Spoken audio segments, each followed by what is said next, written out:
Hey all you viewers to be named later, how we doing today? I know, we're going back down that little hobby hole, okay? Trust me.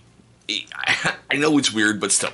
So today, as you know by the thumbnail, whatever else you clicked on to get here, we're going to take a look at a Games Workshop, basically a character figure, the Space Marines Primaris Ancient. Basically, he's your chapter banner guy. What struck me as odd is normally when you get these guys in like the little blister packs, you get one sprue. This one came with two and some different options on, oops, of course, gotta drop something, with different options on how he's going to support the banner. Now, here's the way that I went, alright? I figured if I'm going to put together a big force, I'm going to want all the majesty, all the pomp, all the circumstances. You know, if it gives you an edge in battle, you're going to want it.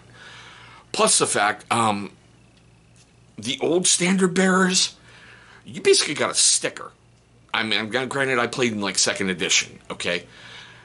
They were not nearly as cool as this. They weren't like, you got to put them together a certain way. I had to make a little weird addition with like the bolt rifle right there because it had like the little straps around it, but I could not get it in any way sitting along the shoulder pauldron to make any kind of sense. So I was like, all right, well, now it's just attached to the hip. I really like the way that that looked. Now, the other thing that struck me as odd, besides the fact he comes on a huge base, he should, he's a character and he's an ancient, he's been around forever. Normally, with these, it's a one sheet. Flip it over, there's all your instructions. But this thing is multi-sided. Now, pay attention to the color chart there, okay? Notice how one way is blue, one way is green. Whatever way you want to assemble your standard bearer, that's the colors you should follow. I mean, it goes together in really, really easy steps, so it was no big deal. I made some slight swaps, like instead of having the bald head, I put the helmet on, I attached the bolt rifle to the side, and what I like is, you know, granted on the back there, they give you the stats for it, but, you know, when you lay out your charts and everything, it's going to be there. Now, what I found weird, I bought this guy in my local gaming store. I think it was like 35 bucks, all right? I can't find it on Amazon as of Wednesday, June 22nd, 2022. But over on Games Workshop, it's 38 bucks. So, I know it's a lot, all right, for one miniature. But it's a character miniature that's going to draw attention in depending on how you paint it. Now, granted, I do Space Wolves, so having the Crozius thing there is going to be a little interesting. I know I'm going to write for us down below or something. I'm going to try to do it in Ancient Viking runes. And I got the really fine tip Sharpies because every time I've tried to freehand with a paintbrush, I just kind of screw it up. But I like the look of the miniature. I like the fact it adds some real character to my force. Am I going to field it all the time? Probably not. But still, it's there. I want it. I got to get one. Like, if you guys remember my Bjorn the Fell-Handed video, I was talking about how you can set the Space Wolves Dreadnoughts up in 3 different ways. Bjorn, you know, there was another one with the big axe and the Murder Fang, which I think had the big old claws. Matter of fact, my Murder Fang is due today. So, because I saw that, I wanted it, I had to have it. You'll see that in a future video. I don't know, it's just like an unboxing, and I know that this is going to cause me fits when I paint it. Because I'm really not sure how I'm going to do justice to that banner. I'll be honest, I don't know if I can with my skills. But we will see that in a future video. I promise you, I will bring this to a future video. Now, I know I like to try to keep these things kind of short because I'm really not sure how to talk about a tabletop figure without just going, fuck, look at it, it's awesome. If you don't play the game, you're really not sure. I mean, granted, I do some screw-ups. Like, he became a test figure for my Hounds of Mordecai paint scheme.